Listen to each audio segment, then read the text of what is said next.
I wanted to start with a puzzle, a little question, a little story. So I'm sure that, no, I'm not sure. I used to be sure that everybody in this group was going to be much smarter than I was, but then I've told this story a couple of times already, and it turns out, no, they're just as smart or not smart as I am. So let me try it on you. So a man and his son were in a car accident.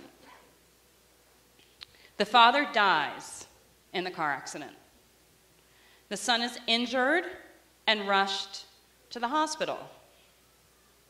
In the operating room, the surgeon takes one look at the boy and says, "I can't operate on this boy. This boy is my son."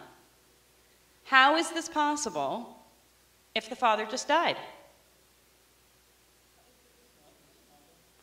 It's not his father. Yes. It's not his father who died. Okay, here's one guess. It's not his father who died. Speak up. Speak up. The surgeon is the mother. The surgeon is the mother. Someone said, see, I'm not the only one. Someone told me this story. Me, Miss Women in Small Enterprise, had the story told to her, and I looked at them and said, I don't know, how is it possible? The father just died. This story is meant to illustrate that as women, we still have many self-limiting views of ourselves and our gender's capabilities. And it's meant to identify quickly one psychological barrier to women's leadership that I think many of us, even in this room, who are trying to fight against these barriers, still hold somewhere deep down.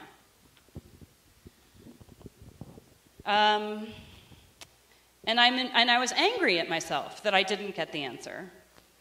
And this is kind of these, I think, self-limiting behaviors is why we at Oxfam America, you all at Oxfam Great Britain, Oxfam Quebec, etc., is working to use, we're all working to use our tools and the resources that we have available at our disposal to drive what models are really good for women's empowerment. So when I came to work at Oxfam a number of years ago, we really surveyed an application of different approaches that put women at the center of this work. And we were really impressed by the Enterprise Development Program, which, as I mentioned earlier, this odd couple of Tim and Hugo came to Boston and said, "Join us, this is great." And we said, "This is great, it's really interesting, it's really elevating the role of women." Seeing the overlaps, we surveyed our regional offices, and content leads to find ways to integrate the EDP model into Oxfam America's programming. What we found was that most of our regional livelihoods in LAC had been disbanded a few years earlier. And under the guidance of my esteemed Carolina and others, we really valued the model a lot, but we didn't see the a very easy platform for integration. We also examined the women's economic leadership model, which we loved and love.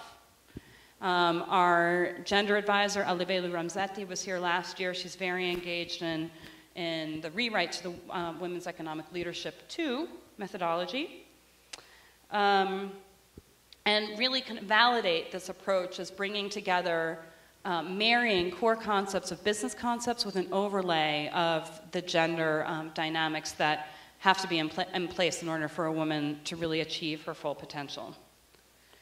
And we are also inspired by the work of our savings program that Conchi and Milagro will talk about in a few days, or tomorrow, sometime this week.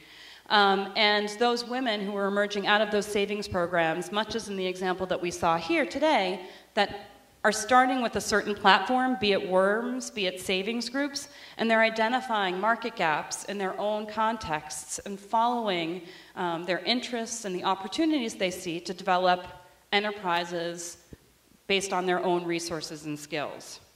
So we were inspired by all of this work, and I think Oxfam Great Britain and Tim in the Resource Center in Michele were really interested in looking at kind of what were the different models and different issues that come about when you're looking at women-led enterprises.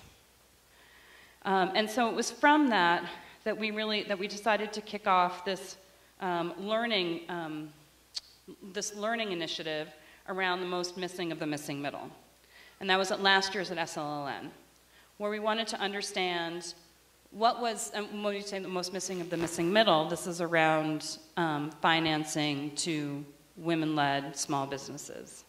We wanted to understand how they were unique, how they were different, what unique challenges they face, what sectors they work in, what's their employment size, what's their revenue size, what do they confront, what are the barriers to their growth.